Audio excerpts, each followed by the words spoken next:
ဒီနေ့ကတော့မိုးနီကိုပထမအဆုံးသွားခေါ်ခဲ့တဲ့နေ့အကြောင်း vlog လေးရေးတင်မယ်ကွာ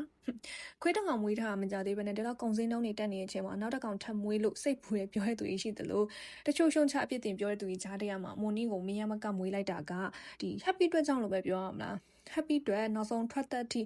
အတူရှိပေးနိုင်မဲ့အဖော်လေးတစ်ကောင်ရှာပေးချင်နိုင်ရဲ့ကျမခီးရတောက်လျှောက်သွားနေရမှာနဲ့ဆိုတော့ happy anxiety နဲ့အောင်ဆိုပြီးပင်ပန်းမန်းလဲတည့်ရတာနဲ့အမိုးနီကိုမွေးလိုက်တာပါအဖော်ဆိုလို့ရှိရင်လေအထီးပဲမွေးပါလားဆိုပြီးတချို့သူတွေကအကြံဉာဏ်ပေးကြပေးမယ်လေ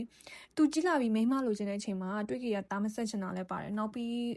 ကိုလက်ထဲမှာကိုရန် training လုပ်ပြီးတော့ပေါ့နော်ဒီတေချာမွေးထားတဲ့သူအချင်းချင်းပဲပြန်ပေးစားချင်တာလည်းပါတယ်ဆိုပါတော့ happy ရှစ်လသားရွယ်မှာ52ရက်သားမိုနီကိုရန်တော့ခေါ်ခဲ့လိုက်တယ်ခိုကီမွေးဘူးတဲ့သူတွေဆိုရင်တော့သိလိမ့်မယ်ကွာတချို့ခွေးတွေမွေးရတာထက်ဒီတစ်နှစ်ဝင်ချင်းခိုကီကိုထိန်းရတာအသေးခက်မယ်ဆိုတာတည့်ရက်နဲ့ကျမမိုင်းရွေးဆင်ခဲ့လိုက်တာပေါ့နော်အငယ်ဆုံးအညက်ဆုံးအသေးဆုံးနဲ့အမလေးကိုရွေးလိုက်ပါတယ်ဘလောက်သေးလဲဆိုလို့ရှိရင်လေရေဘူးဆိုင်တောင်မှလေနင်လားငါလားပဲအသေးဆုံးအင်ဂျီဆိုင်ဝစ်ပေးရင်တော့ခေါင်းစည်းကျိုးစီးပေးခဲ့ရတဲ့အချိန်တွေဖြစ်ခဲ့တယ်အခုများတော့ကွယ် happy နဲ့ခိုက်တူဆိုင်တူခန္ဓာကိုယ်နဲ့နေတိုင်းနှီးပါအောင်မျိုးလုံးအောက်ကအပြောင်းမကမ်းပဲရန်ဖြစ်ပေါ်ရန်ဖြစ်ပဲ best friend နေနဲ့တူတူရှိနေကြပါတယ်ဒါတော့မွန်နီရဲ့အကြောင်းလေးဖြစ်ပါတယ်မွန်နီနဲ့ happy နဲ့ vlog လေးတွေကြည့်ပြီးအတွက်ကျေးဇူးပါနောက်ဗီဒီယိုမှာတွေ့ပါမယ် bye